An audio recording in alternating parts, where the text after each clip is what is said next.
राधे राधे मित्रों। तो जैसा कि आप सभी जानते हैं कि हमारे भैया अक्सर कुछ न कुछ फंक्शन करते ही रहते हैं। तो आज भी जिन बहनों ने भैया को राखी बांधी थी उन बहनों को भैया आज स्पिरिचुअल गिफ्ट देने को बुलाया है। तुम लोगों को क्या लगता है सब भैया क्या देंगे? हाँ बताओ।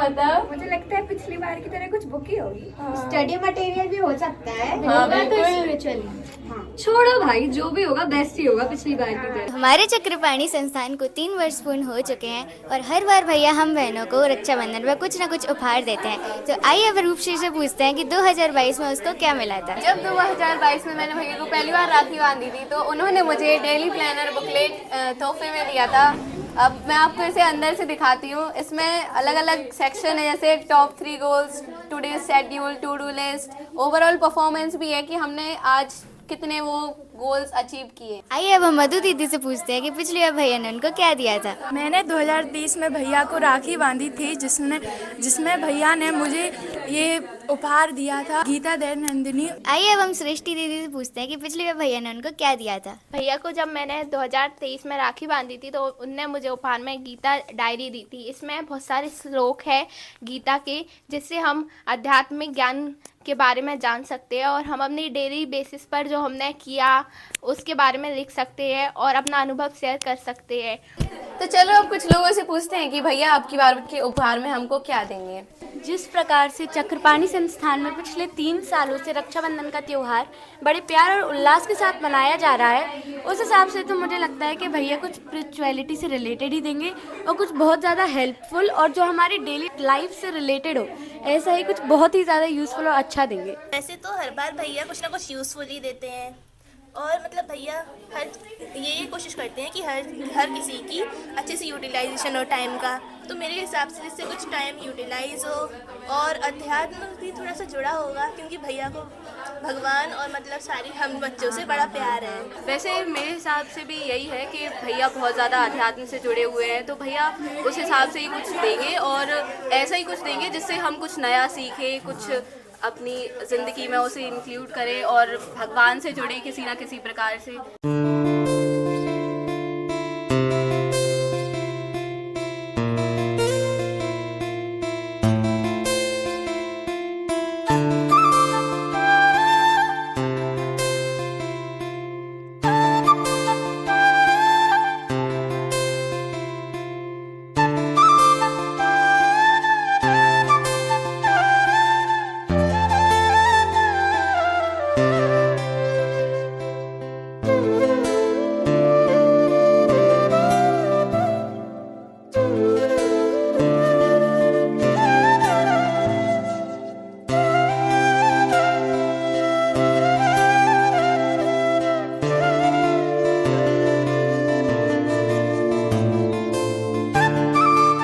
आप सभी का गिफ्ट जो कि संध्या वंदन की सामग्री है। ये जैसे आसमानी और ऐसे प्लेट ऐसा कहते हैं। जैसा कि सब एक्सपेक्ट कर रही थी ना सभी बहनें कि स्पिरिचुअलिटी से रिलेटेड ही कुछ भैया देंगे, तो बिल्कुल स्पिरिचुअल। तो आप अपने संध्या वंदन का नियम एक बना सकते हैं। इसके कैसे किया जाता है इसे मुझसे पर्सनली पूछ सकते हैं। और वैसे भी इसमें इसकी जो प्रोसेस है या इसको कैसे किया जाता है, अलग अलग उसके बहुत सारे तरीके होते हैं और इसको पर्सनली बताने लायक ये चीज़ होती है। ऐसा इसको मतलब तो पूछ सकते हैं कैसे। तो ये आप अपने जीवन में ऐसा नियम धारण करें और ऐसा बनाएं ताकि आपके जीवन में अच्छाइयाँ ही अच्छाइयाँ बनी रहें। और मुझे हर बार रक्षाबंधन पर राखी बांधकर और ऐसे कुछ आयोजन करने का सौभाग्य हर बार आपसे मिलता रहे, ऐसी सबसे प्रार्थना है। और मेरा बहुत भाग्य है कि इतनी सारी बहनें मुझे मिली हैं। तो हर बार की तरह इस बार भी भैया ने हमें रक्षाबंधन के उपलक्ष्य में बहुत ही प्यारा गिफ्ट दिया है। तो ये जो गिफ्ट है इसका यूज क्या है, तो सबसे पहले ये तो स्पिरिचुअलिटी से कनेक्ट होने का सबसे सिंपलेस्ट वे, जैसे कि भैया ने हमें बताया कि एक 5 मिनट की प्रैक्टिस जो है संध्या वंदन, वो हम सुबह सुबह कर सकते हैं रोज, जिससे हम अध्यात्म से सबसे इजी वे में कनेक्ट हो जाएंगे और ये हमें रोज करना है। पहले तो मैं भैया को थैंक यू बोलना चाहती हूँ इतना प्यारा गिफ्ट के लिए, और ये गिफ्ट को मैं अपनी डेली रूटीन में इंक्लूड करूँगी। संध्या वंदन के लिए है, इसको भी मैं अपनी डेली रूटीन में इंक्लूड करूँगी। सबसे पहले तो ये हमारे लिए बहुत ही अपने लिए सबसे जो बड़े सौभाग्य की बात क्या है, जो हमारे पीछे चित्र भी लगा हुआ है भारत माता का। हमारे लिए सबसे सौभाग्य की बात ये है कि हमारा जन्म जो है वो भारतवर्ष में हुआ है, भारत भूमि पर अपना जन्म हुआ। ये अपने लिए सबसे बड़े सौभाग्य की बात है। और उसमें भी हमें हिंदू धर्म में जन्म मिला, सनातन धर्म जो संपूर्ण विश्व में सबसे प्राचीन धर्म है। मतलब संपूर्ण विश्व जब कुछ भी नहीं जानता था, जब पशुवत जीवन जी रहा था, तब हमारे यहाँ यज्ञ हवन ये सब चीज़ें होती थी। सबसे प्राचीन, आज पूरे विश्व में कहीं भी कुछ देखा जाता है, खुदाई करने पर मिलता है, तो हमारी विष्णु जी की प्रतिमाएं, शिवलिंग मिलते हैं। तब अपनी इतनी प्राचीन सभ्यता रही है कि सबसे प्राचीन हम उसके रहे हैं। ये हमारा सौभाग्य है। और हमारे सौभाग्य के अलावा हमारे आदर्श क्या हैं, तो हम देखें कि हमारे यहाँ हमारी एकमात्र ऐसी संस्कृति है जिसमें सबसे ज़्यादा आदर दिया जाता है मातृशक्ति को।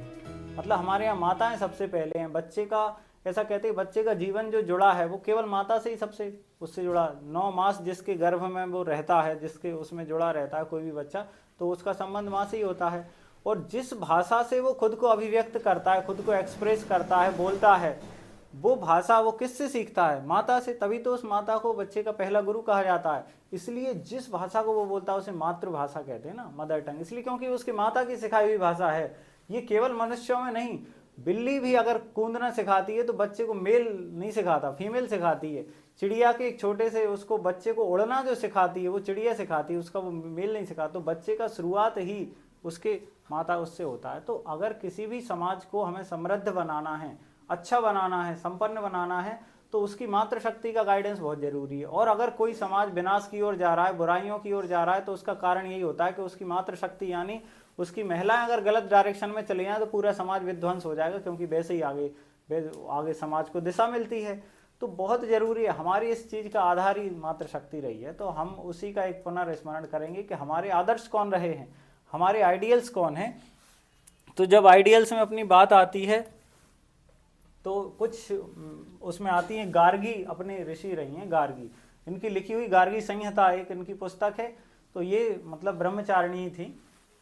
इसके अलावा हम बात करें, भारती एक नाम आता है। भारती तो भारत माता को भी कहते हैं, लेकिन आद्य शंकराचार्य जी का नाम सुना होगा सबने। शंकराचार्य जी हमारे मतलब जिन्होंने चारों मठों की स्थापना की है, उनके आद्य शंकराचार्य यानी सबसे पहले शंकराचार्य, जब वे पूरे भारतवर्ष पर भ्रमण के लिए निकले थे तब उन जगह जगह शास्त्रार्थ करते थे। शास्त्रार्थ यानी चर्चा होती कि शास्त्र में ये लिखा, उसमें तो शास्त्रार्थ कर रहे थे। तो मंडन मिश्र थे बहुत विद्वान। तो मंडन मिश्र ने उससे उन्होंने मतलब इस बात का वो हुआ कि वो उनसे शास्त्रार्थ करेंगे। तो मंडन मिश्र से जब हुआ तो मंडन मिश्र उनसे शास्त्रार्थ में हार गए थे। कई दिनों तक, 2-3 दिन तक उनका शास्त्रार्थ चला था। तब मंडन मिश्र की पत्नी थी भारती, वो आई थी कि मेरे पति हार गए तो मेरा कर्तव्य है कि मैं आपसे शास्त्रार्थ करूंगी। तो भारती को इतना ज्ञान था कि जब उनके पति भी हार गए थे तब उनकी पत्नी ने उनका शास्त्रार्थ किया था। माँ शारदा रामकृष्ण परमहंस की पत्नी, यानी स्वामी विवेकानंद की गुरु माता। माँ शारदा बहुत ही ज्ञानवान ये भी थी। मतलब इनका बड़ा योगदान रहता है हमारी जो संस्कृति है उसे आगे, सभ्यता को आगे बढ़ाने। जब स्वामी विवेकानंद अमेरिका गए थे, शिकागो में उनका जो फेमस स्पीच हुआ था, तो उसमें वो माँ शारदा से ही अनुमति लेके गए थे कि माँ मैं अमेरिका जा रहा हूँ, आपकी अनुमति हो तो मैं जा सकता हूँ। तो माता ने केवल ये कहा था, रसोई में माता भोजन पका रही थी, उन्होंने कहा था कि बेटा वो चाकू उठा के हमें दे दो। और चाकू उठा के स्वामी विवेकानंद ने दिया, बस उन्होंने कह दिया हाँ अब तुम जा सकते हो। तो उन्होंने पूछा था कि माँ केवल एक चाकू उठाने से आप कैसे पहचानेंगे कि मैं इस योग्य हूँ कि मैं अमेरिका जा सकता हूँ? तब उन्होंने कहा था कि चाकू के 2 हिस्से होते, एक तरफ नुकीला हिस्सा, एक तरफ उसकी लकड़ी का हिस्सा। ज्यादातर कोई भी चाकू उठा के देता है तो लकड़ी का हिस्सा पकड़ के ऐसे देता है, लेकिन तुमने वो नुकीला हिस्सा पकड़ा और मुझे लकड़ी वाला हिस्सा दिया। इसका मतलब तुम खुद कष्ट सहने को तैयार हो लेकिन समाज को सुख दे सकते हो। तुम्हारी ऐसी मनोवृत्ति बन चुकी है कि तुम खुद कष्ट सह लोगे लेकिन समाज को सुख दोगे, इसलिए तुम कहीं भी जाने को तैयार हो। ये ऐसा ज्ञान रखने वाली हमारी माताएं हुई हैं। इसके बाद माता जीजाबाई, शिवाजी के निर्माण में छत्रपति शिवाजी महाराज का बहुत नाम है कि उन्होंने हिंदू साम्राज्य को पूरा स्थापित किया, लेकिन उनके निर्माण में सबसे बड़ा योगदान माता जीजाबाई का रहा है। माता जीजाबाई बचपन से उन्हें रामकृष्णीय कथाएं सुनाती थी, बताते भी हैं। और इसमें एक नाम नहीं लिखा, पंडित राम प्रसाद बिस्मिल, जो देश के लिए उन्होंने मेरी माँ नाम से वो लिखा है कि वो मेरी माँ बोले मतलब पढ़ी लिखी नहीं थी, लेकिन जीवन की जितनी मुझे अच्छे से अच्छी शिक्षाएं मिली वो मेरी माँ की वजह से मिली। मैनी मोर, ऐसी बहुत सारी, मतलब इसे समेटा नहीं जा सकता कुछ उसमें कि हम कुछ एग्जाम्पल ऐसे दे सकें कि कुछ उसमें उसको सारगर्भित इसको किया जा सके। अब इसको ये सब ना बता के अब हम, ये तो कुछ लोगों को लगता है कि हो गया प्राचीन समय की बातें हो गई, लेकिन मॉडर्न भी क्या कुछ ऐसा है? तो मॉडर्न में अभी प्रेजेंट का ही देखें, हमें सब पता है महाकुंभ अभी प्रयागराज में चल रहा है। महाकुंभ जो चल रहा है, उस महाकुंभ में पूरे 1 महीने के अंदर पता है पूरी अमेरिका और कनाडा की जितनी मिला के पॉपुलेशन नहीं उतने लोग स्नान कर लेंगे उस 1 महीने में। इतना बड़ा आयोजन एक जगह पर एक हिंदू संस्कृति ही ऐसा कर सकती है। उस महाकुंभ में ये कौन आई है? ये स्टीव जॉब्स हैं, जो एप्पल के फाउंडर है ना, स्टीव जॉब्स, उनकी पत्नी ये महाकुंभ में आई है। निरंजनी अखाड़े में ये से जुड़ी हुई हैं। स्टीव जॉब्स से हमें पता है, नीम करौली बाबा उनके पास आते थे। तो बड़े बड़े लोग जिनका हम सब जिनके फैन होते हैं, बेस तक यहाँ अपने हिंदू धर्म और संस्कृति से मिलने जुड़ने आते हैं। क्योंकि पूरे विश्व ने जब सब कुछ धन कमा लिया, जो कुछ इच्छाएं थी वो सब पूरी कर ली, तब भी मन को शांति नहीं मिली। तो लगा कि ऐसा और क्या रह गया जिससे हमारा मन शांत हो? तो वो केवल अध्यात्म, स्पिरिचुअलिटी है, और उसका एकमात्र स्थान भारतवर्ष है। तो भारतवर्ष में उन्होंने उस चीज़ को खोजा।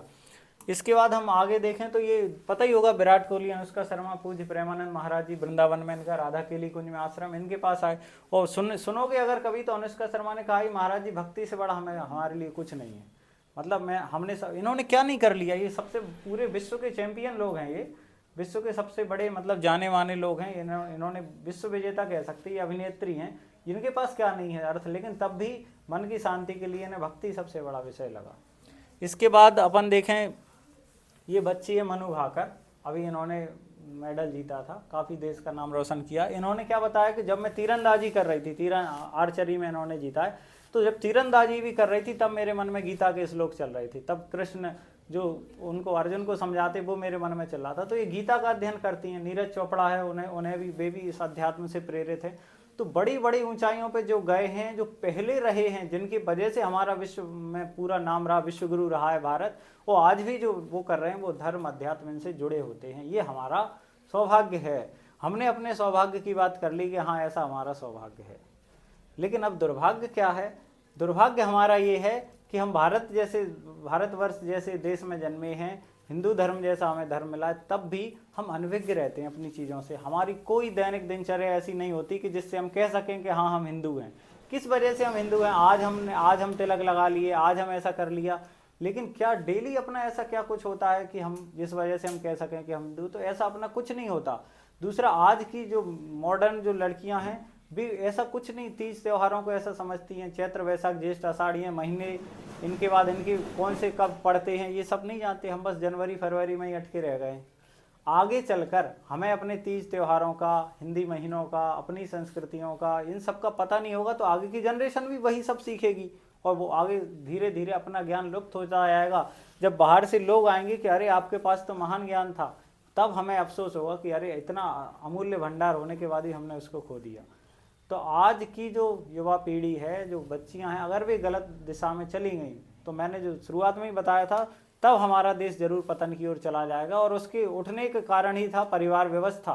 अपनी जो परिवार व्यवस्था है वो पूरे विश्व में कहीं नहीं है। परिवार व्यवस्था ही के कारण अपनी संस्कृति है, जो एक जगह पर माता पिता जो रहते, फिर बच्चे रहते, पूरा परिवार जो एक स्थान पर रहता है ना, ऐसी कहीं नहीं है। वहाँ कोई कल्चर ही नहीं रहता है ऐसा। विदेशों में माता पिता रहते हैं, पता चले फिर उनका तलाक वलाक होने लगा, और हुआ या नहीं हुआ उससे फर्क नहीं पड़ता। बच्चे का एक अपना रूम रहता है, वो अपनी ज़िंदगी जीता है, उन्हें एक दूसरे से ऐसी परिवार व्यवस्था नहीं होती। हमारे यहाँ जो एक साथ बैठकर भोजन होता है, जो सारे कार्यक्रम एक साथ होते हैं, ये परिवार व्यवस्था का आधार है स्त्री, परिवार व्यवस्था का आधार है महिलाएं। क्योंकि हिंदू धर्म संस्कृति को संभाल के उनने रखा है।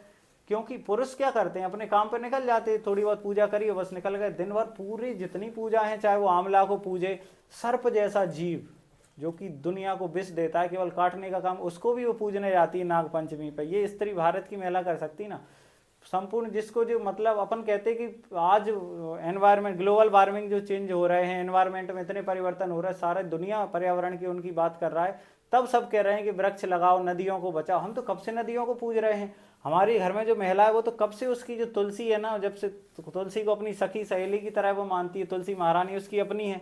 तो ये भाव हमारे उसमें शुरू से रहे हैं। तब हम इस संस्कृति, तो इन भावों को अगर हम भूल जाएंगे और हम केवल मॉडर्नाइजेशन में रह जाएंगे, तो हम पर प्रभाव किनका रहता है? कुछ इंस्टाग्राम इन्फ्लुएंसर, उनकी वजह से कोई कुछ भी सिखाने लगता है। चंद बॉलीवुड के लोग वो हमें कुछ भी सिखाने लगते हैं, हम उस दिशा में बहने लगते। अपना एक खुद का वो होना चाहिए ना कि हमारा क्या स्टैंड है किसी चीज़ पे। भाई हमें ऐसे बाल रखना है तो हम ऐसे रखेंगे। कोई कैसे बाल कटवाने लगा, कैसे कपड़े चलने लगे, वैसे ही हम पहनने लगे। हमें क्या उन पे अच्छा लगता है, हमारा मन उस पर क्या कहता है। अपना खुद का एक स्टैंड इस चीज़ पे, हर चीज़ पे होना चाहिए। कहीं ये हमारे उस पर संस्कृति धर्म इसके विरुद्ध तो नहीं है, इस बात पे हमें ज़रूर हर चीज़ का विचार करना चाहिए।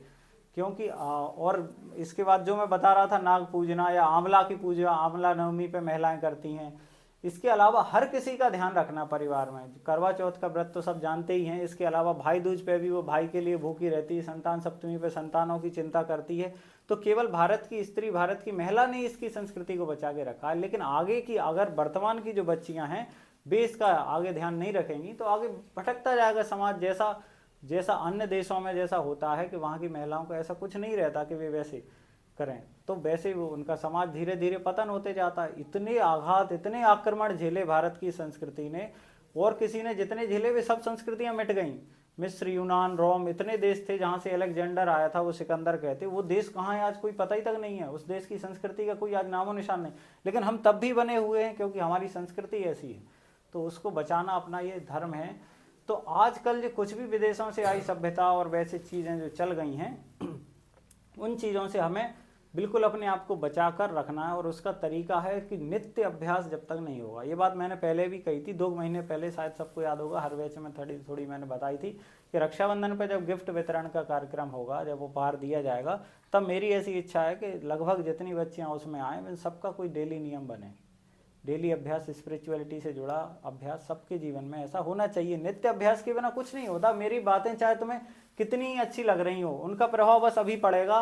बाहर जाते ही फ़ोन है तुम्हारे पास, उस फ़ोन में दुनिया भर की बातें हैं, बाहर दुनिया समाज में तमाम तरह की बातें, उनका प्रभाव अपने दिमाग पे पड़ने लगता है। ये सारी चीज़ें विस्मृत हो जाती हैं। वो कब होंगी? जब हमारा डेली नित्य कोई अभ्यास जब तक नहीं बनेगा, तब तक हमारे जीवन में कोई परिवर्तन नहीं आने वाला। तो वो नित्य अभ्यास हमारे जीवन में बनना ही चाहिए। स्पिरिचुअलिटी से रिलेटेड, अध्यात्म से रिलेटेड कोई ना कोई डेली अभ्यास हमारा होना ही चाहिए। तो इससे रिलेटेड देखो, एक अपने यहाँ बेसिक एक जो स्पिरिचुअलिटी से जुड़ने की अपनी संस्कृति में हमेशा से जो रहा है, वो चीज़ क्या रही है? तो उसे कहते हैं संध्या वंदन। क्या कहते हैं? संध्या वंदन। ऐसा चित्र कभी देखे होंगे। संध्या वंदन का मतलब होता है, संध्या शब्द से कई लोग केवल ये समझते हैं कि संध्या का मतलब इवनिंग या शाम है। नहीं, संध्या एक तो होता है 2 समयों के मिलने का, वो है रात्रि जब सुबह में बदलती है, सूर्योदय होता है, उसे संध्या कहा जाता है। एक मध्याह्न संध्या होती है, एक शाम का समय होती है। तो और दूसरा संध्या शब्द का अर्थ है सम और ध्या। ध्या का मतलब ध्यान, मेडिटेशन या ईश्वर को याद करना। सम मतलब सम्यक, सम्यक यानी अच्छा ध्यान, उसे संध्या कहते हैं। तो ये जो बैठकर ऐसे किया जाता है, इसमें अगर कोई कम से कम समय में करना चाहे तो केवल 5 मिनट लगते हैं, केवल 5 मिनट लगते हैं। मतलब इसमें ऐसी कुछ सामग्री लेकर, और इसकी पूरी प्रोसेस क्या है ये डिटेल्ड में अगर ऐसे जानना हो तो वो मैं पर्सनली ऐसे बता सकता हूँ, लेकिन अगर उसको कहते क्या है तो इसे कहते हैं संध्या वंदन। ऐसा कई बार देखा होगा, ऐसे चित्र देखें जिन पे एक वो आचमन सी लेकर, आचमन कहते हैं उसको, जो ऐसी, और उस वो लेकर और उस एक प्लेट सी रखी रहती, उस पर उसके वो करके प्रॉपर स्थान पर बैठकर और ऐसे किया जाता है उसमें प्रॉपर। तो ये संध्या वंदन वैसे तो 3 समय किया जाता है, लेकिन एक बार भी, हम नॉर्मल लोग हैं, एक बार भी 5 मिनट अगर इसको स्टार्ट किया जाए तो हम बिल्कुल जुड़े रह सकते हैं। खुद सोचकर देखो, जो प्रतिदिन भगवान गणेश का ध्यान में अपना ध्यान कर रहा है, जो प्रतिदिन गौरी माता, गणेश गौरी भगवान शिव जी का ध्यान कर रहा है, जो प्रतिदिन सूर्य से जुड़ा है, जो पृथ्वी माता को प्रतिदिन प्रणाम कर रहा है, वो कभी बुराइयों में और छोटी छोटी चीज़ों में पड़ेगा क्या? नहीं पड़ेगा। प्रतिदिन जिसने जो सोकर उठा, उसने स्नान किया, उसके बाद वो भगवान गौरी गणेश इनसे जुड़ा हुआ है, माता से जुड़ा हुआ है, जो सूर्य भगवान से जुड़ा हुआ है, वो फिर इन अभ्यासों में वो कभी फिर बुराइयों की ओर नहीं जा सकता। तो संध्या वंदन इसी का एक प्रकार है। अब ऐसा प्रश्न उठता है कि संध्या वंदन, ये तो हमने ज़्यादातर ऐसे ही देखा है कि पुरुष या बच्चे ही करते हैं, बच्चियां भी करती हैं क्या? तो बिल्कुल वे भी करती हैं। देखो ये सूर्य को अर्घ दे रहे हैं। ये चित्र पता है किसका है? ये चित्र मतलब जो बनाया गया, बाद में बनी हुई पेंटिंग वेंटिंग है, लेकिन ये सीता माता का है। माता सीता प्रतिदिन संध्या वंदन करती थी। अब हमारे पास प्रश्न उठता है कि माता सीता संध्या वंदन करती थी या महिलाएं ऐसा कर सकती हैं या नहीं? तो बिल्कुल इसका प्रमाण भी है। वाल्मीकि रामायण जो है ना, वाल्मीकि जी की लिखी रामायण, उसमें ऐसा आता है। उसमें वाल्मीकि रामायण में ऐसा श्लोक आता है, संध्या काल मना श्यामा ध्रुवम एषस्य जानकी नदीम चा इमाम शिव जलाम संध्या अर्थे वर वर्णे। ऐसा एक उसमें आता है, ठीक है। तो इसका क्या मतलब है? जब हनुमान जी सुंदरकांड में माता सीता को ढूंढने जाते हैं ना, तो तुलसीदास जी वाली जो रामचरितमानस है रामायण, उसमें तो उसमें नहीं लिखा है उतना, लेकिन जब उसमें वाल्मीकि रामायण उसमें है कि उसमें लिखा है हनुमान रिवील्स दैट, हनुमान ने ये बात कही है कि Sita is interested in performing sandhya vandan daily. Sita माता रोज संध्या वंदन करने में इंटरेस्टेड हैं, क्योंकि उन्होंने एक नदी देखी थी, हनुमान जी ने ऐसा कहा था कि माता सीता यहीं के जल से शायद करती होंगी। He must have got details from Lord Ram before leaving for Lanka. Lanka में जब उनका सीता जी का हरण हुआ था उससे पहले संध्या वंदन कैसे किया जाता है, तो उन्होंने ऐसा, हनुमान जी ने कहा कि शायद राम जी ने उन्हें पूरा ऐसा बताया होगा कि कैसे किया जाता है। इनफैक्ट वुमन डूइंग वैदिक एरा वर इक्वल और even more than there mail counter parts, मतलब अपने पति से भी ऊंचे स्थान रखने वाली महिलाएं इसमें होती थीं। अब एक अगस्त ऋषि है, नाम सुना हो, ऐसा उनके बारे में कहा जाता है कि उन्होंने समुद्र पी लिया था। तो अगस्त ऋषि की पत्नी थी लोपामुद्रा, ये भी बड़ी मतलब ज्ञानवान थी। कंपोज्ड हाइम इन ऋग्वेद, इन्होंने ऋग्वेद में भी कुछ ऋचाएं लिखी हुई हैं कि इन्होंने अगस्त ऋषि की पत्नी लोपामुद्रा ने। तो महिलाओं का ऐसा स्थान था। तो संध्या वंदन या इससे जुड़ी चीज़ों से महिलाओं का शुरू से ही संबंध रहा है। तो अगर हम नित्य अभ्यास नहीं करेंगे, फिर मैं वही बात कहूँगा कि हम चाहे कितनी अच्छी बातें सुनते रहें, लेकिन जो चीज़ ज़्यादा हमारे माइंड की, हमारे वातावरण के चारों ओर आएगी, उसका प्रभाव अधिक होगा। ये मान सकते हैं कि जो बलशाली चीज़ है वो अपना प्रभाव अधिक रखती है। इन चीज़ों में अधिक बल है तो ये 5 मिनट में भी वो बल रख सकती हैं कि हमारी दुनिया भर में भटकाने वाले, हमें गलत रास्तों पर ले जाने वाली चीज़ों पर कंट्रोल कर सकती हैं। लेकिन दिन में 5 मिनट तो हो, हम कभी इन्हें करते ही नहीं है, जीवन में ऐसी कुछ अच्छाइयों की ओर बढ़ते ही नहीं है। ऐसा कहा जाता है कि बुराइयों को भगाने के लिए बुराइयों की ओर जितना ध्यान दोगे तो उतनी बुराइयां भगेंगी नहीं, और ज़्यादा आएंगी। बुराइयों को भगाना है तो अपने जीवन में अच्छाइयों की बाढ़ लाओ। अच्छाइयाँ जितनी ज़्यादा आएंगी तो बुराइयां उन्हें देखकर अपने आप भग जाएंगी। तो ये संध्या वंदन एक बहुत अच्छा प्रकार है हमारे उसमें रिलेटेड। तो इससे रिलेटेड ही आपका गिफ्ट है।